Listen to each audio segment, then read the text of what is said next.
voice, Seth said, "Oh, really? You don't say." The corners of Jack's mouth turned down with the first true frown Marie had seen him wear, and he pushed his chin into the air. "We can use her help getting this old place in shape for the opening." "Really?" Marie cut in. "I'll go." She moved to step around Jack, her breath already catching in her throat, hands beginning to shake. If she didn't move quickly, she'd completely embarrass herself. She blinked against the strength of his grip, her shoulders shaking. "Not while you're under my roof." Jack's voice brooked no argument, despite the fact that she had yet to make it beyond the porch. The pressure of his hand on her shoulder increased. But it didn't stop her from trying, even as a wheeze caught in her throat. "I'll be fine."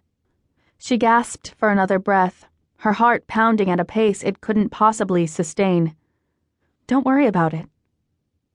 She sighed as her knees buckled, forcing her to lean against the edge of the doorway. Jack shook his head again, his shoulders suddenly more stone wall than silly putty, his hand slipping to cup her elbow, providing support she wished she could decline. "I need your help. I need someone to find the right towels to match the bathroom faucets. I need someone to add candles or flowers or those little soaps in the shape of seashells. Do you think an old man like me knows the difference between a duvet and Dalvet by the sea?" "Dalvet?" A harumph from behind her reminded her why she needed to leave, now. Jack might think he needed her, but she had needs too.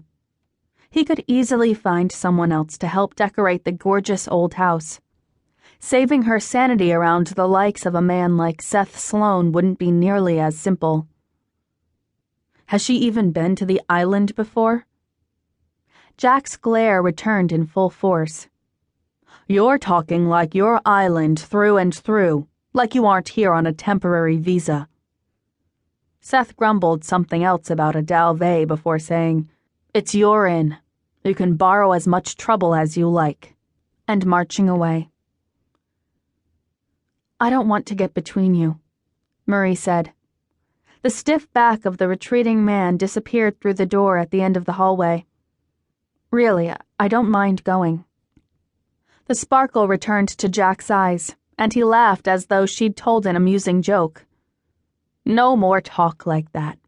I want you to stay. And if I'm not mistaken, you don't have anywhere else to be." Waving for her to enter through the open screen door, he laughed again.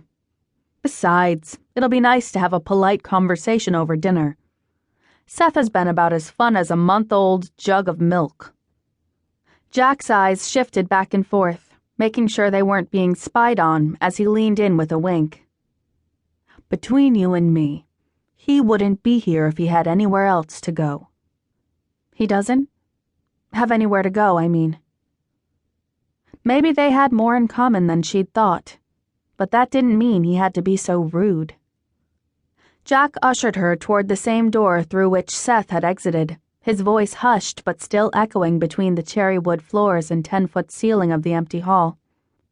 "He's not an orphan, mind you, just going through a rough patch, and this seemed like the safest place for him to be."